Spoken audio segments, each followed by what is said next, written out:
नमस्कार दोस्तों। पिछले एक वीडियो में किसी फ्रेंड्स ने पूछा था कि किस प्रकार के स्मॉल कैप में इन्वेस्ट करना चाहिए। देखिए, स्मॉल कैप जो होता है वो काफ़ी लुक्रेटिव होता है। हर कोई स्मॉल कैप में ही पैसे बनाना चाहता है, लेकिन स्मॉल कैप स्टॉक जितना अच्छा होता है उतना ही बुरा होता है।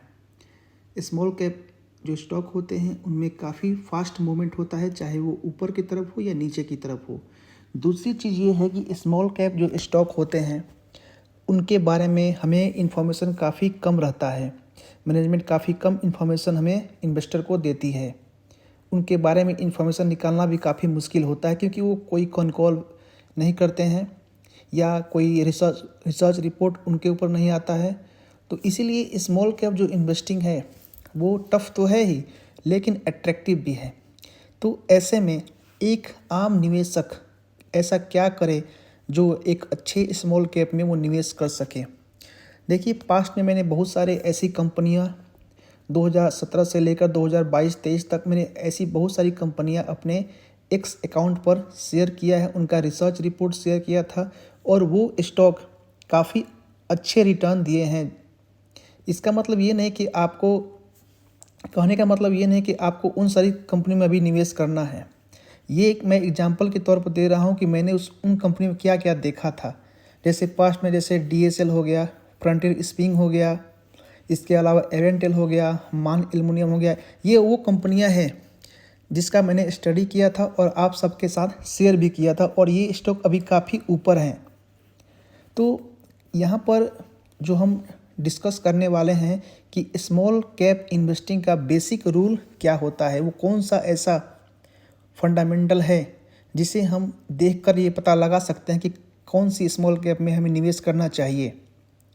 तो सबसे पहले मैं ये बताना चाहूँगा कि स्मॉल कैप इन्वेस्टिंग करते समय आप कभी भी प्लेज वाली कंपनी, मतलब कि जिस कंपनी में प्रमोटर ने अपने शेयर गिरवी रखे हों, उनमें आपको निवेश करने से बचना चाहिए, क्योंकि ये वो कंपनियां हैं जो काफ़ी रिस्की होती है, खासकर जब बियर मार्केट आता है तब। क्योंकि स्टॉक में जब गिरावट आने लगते हैं तो प्रमोटर को मार्जिन देना पड़ता है, मार्जिन के लिए अपने शेयर और गिरवी रखने पड़ते हैं, जिससे सेलिंग प्रेशर बढ़ता है। और अगर प्रमोटर ऐसा नहीं करता है तो जो लेंडर होता है वो उन प्लेस शेयर को बेच देता है। इससे ये होता है कि हेवी सेलिंग प्रेशर की वजह से स्टॉक में काफ़ी गिरावट आता है। रिसेंटली आपने मैगलेनिक क्लाउड एक स्टॉक है, देखा होगा, एक महीने में 50% का गिरावट उसमें हो गया है। तो और उस कंपनी ने प्रमोटर ने 19% का प्लेज शेयर भी रखा हुआ है। तो ये कहने का मतलब ये है कि आप बड़ी कंपनियों को फोकस ना करें, छोटी कंपनी में अगर निवेश कर रहे हैं तो प्लेज वाले शेयर से दूर रहा करें, क्योंकि ये शेयर आपके लिए काफ़ी घातक हो सकते हैं। इतने शॉर्ट टर्म में इतना बड़ा गिरावट आप झेल नहीं पाएंगे। तो दूसरा चीज़ ये है कि हमें कभी भी हाईली लेवरेज कंपनी में इन्वेस्ट करने से बचना चाहिए।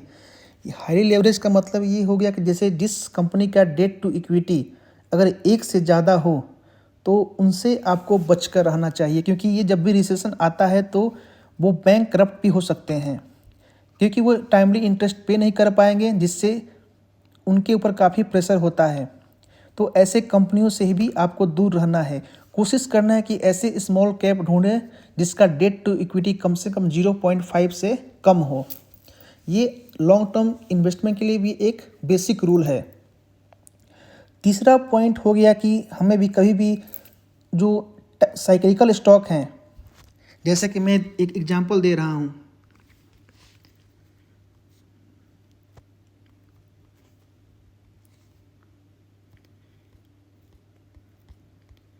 यहाँ देखिए, साइक्लिकल स्टॉक जो होते हैं ऐसे होते हैं।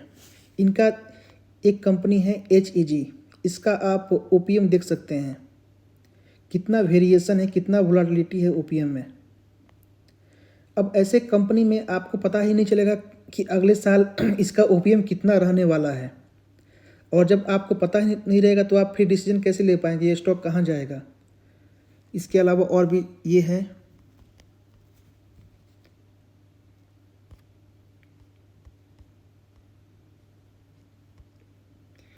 एक ये ग्रेफाइट इंडिया है, ये भी साइक्लिकल स्टॉक है, इसका ओपीएम आप देख सकते हैं।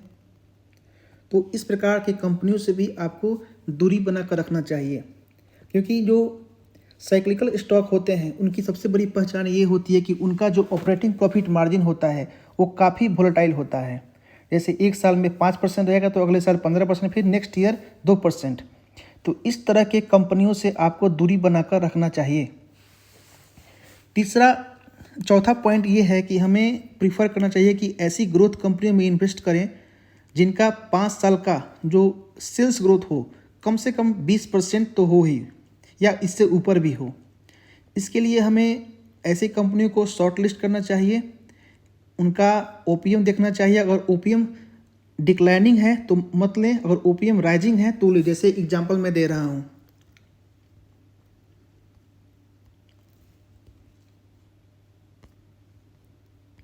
यहाँ देखिए आप इसका ओपीएम देखिए, पिछले 4 साल का ओपीएम देखेंगे तो ये हमेशा अप ट्रेंड में रहा है।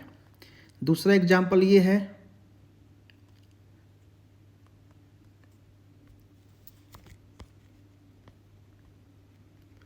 यहाँ देखिए ओपीएम, ये ओपीएम राइजिंग ट्रेंड में है।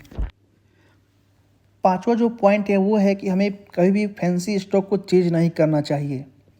फैंसी स्टॉक वही स्टॉक होते हैं जिसके बारे में सोशल मीडिया पर हर जगह चर्चा होती रहती है।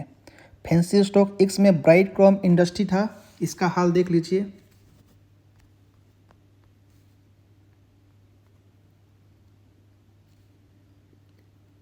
अभी ये पेनी स्टॉक हो चुका है।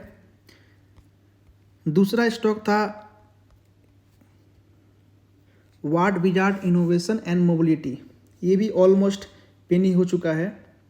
तो ऐसे स्टॉक से भी दूरी बनाकर रखना चाहिए, क्योंकि ये बुल मार्केट में तो आपको काफ़ी अच्छे लगेंगे, लेकिन बियर मार्केट में ये इतना गिरेंगे कि आप बर्दाश्त नहीं कर पाएंगे। तो ऐसे स्टॉक से भी दूरी बनाकर रखना चाहिए। छठा पॉइंट ये है कि हमें हमेशा विनर पर फोकस करना चाहिए और लूजर को अवॉइड करना चाहिए। एक्चुअली क्या होता है कि जो हमारे पोर्टफोलियो में जो स्टॉक ऊपर जाते हैं उसे हम बेच देते हैं, और जो नीचे जाते हैं उसको एवरेज कर लेते हैं। तो ये जो है एक तरह से गलत तरीका भी है, हालांकि हम सभी करते हैं, लेकिन ये तरीका गलत है। इससे क्या होता है कि जो हमारा विनर है वो हम एग्जिट कर जाते हैं, और जो लूजर है वो हमारे पोर्टफोलियो में बढ़ते जाते हैं। इससे क्या होता है कि हमारा जो कैपिटल होता है काफ़ी ब्लॉक हो जाता है, और पोर्टफोलियो ऑलमोस्ट पूरी तरह से डिस्ट्रॉय हो जाता है, ख़त्म हो जाता है हमारा पोर्टफोलियो। तो ये हमें ध्यान देना चाहिए कि अपने विनर को ही ऐड करना है, लूजर को नहीं करना है। सातवां जो पॉइंट है कि हमें किसी भी स्टॉक के साथ इमोशन नहीं रखना है। आप अपने स्टॉक नहीं हैं, उस स्टॉक को गर्लफ्रेंड की तरह ट्रीट करें, वाइफ ना बनावें, क्योंकि जब भी आप उसे इतना इमोशनली अटैच होंगे तो हमेशा आपको धोखा ही देता है। जैसे एग्जांपल में आपने देखा होगा रेन इंडस्ट्री का। रेन इंडस्ट्री हम लोग बेचना नहीं चाहते थे, लेकिन रेन इंडस्ट्री ने हमें धोखा दिया, और रेन इंडस्ट्री में लगभग सबने लॉस ही बुक किया है। तो ये एक एग्जांपल है कि कभी भी किसी स्टॉक के साथ कोई इमोशन ना रखें, इमोशन बहुत ही। तो आठवां पॉइंट ये था कि हमें ऐसी कंपनियों में इन्वेस्ट करना चाहिए जिसका ROCE एंड ROE कम से कम 25 से ऊपर हो।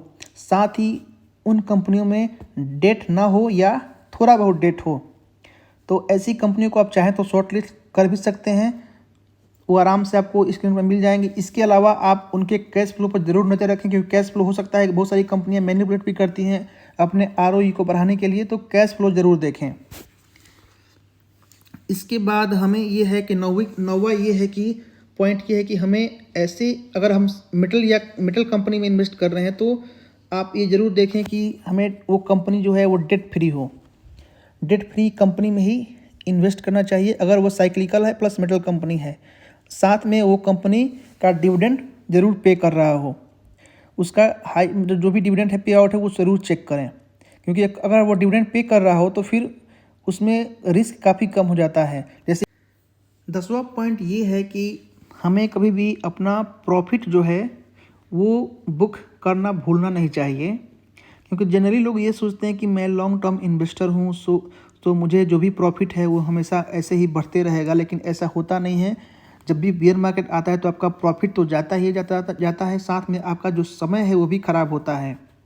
तो ऐसे में ये गलती कहीं मत करें कि अगर लॉन्ग टर्म इन्वेस्टर हैं तो कम से कम 1 या 2 साल पर अपने प्रॉफिट को बुक कर लेना चाहिए, क्योंकि जो स्टॉक को मल्टीप्लिकेट होना भी है तो 1, 2, 3 साल उसके लिए काफ़ी होता है। 1, 2 साल में मालूम पड़ जाए कौन सा स्टॉक मल्टीप्लिकेट होने वाला है, कौन सा नहीं होने वाला है।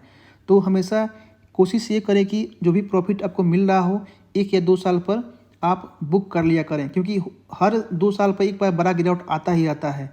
तो ऐसे में क्या होता है, कभी कभी जो भी कंपनियां आपको अच्छा प्रॉफिट दे रही हैं वो आपको लॉस भी देना शुरू कर देती हैं, तो आपका जो समय है वो बर्बाद हो जाता है। तो ये पॉइंट आपको 10 जो इम्पोर्टेंट पॉइंट हैं इसको भूलना नहीं चाहिए जब भी आप स्मॉल कैप इन्वेस्टिंग करने जा रहे हों, जब भी आप किसी भी स्मॉल कैप को लेने जा रहे हों। ये बेसिक है, इसे ना भूलें और हमेशा इसे याद करके ही स्मॉल कैप में निवेश करें।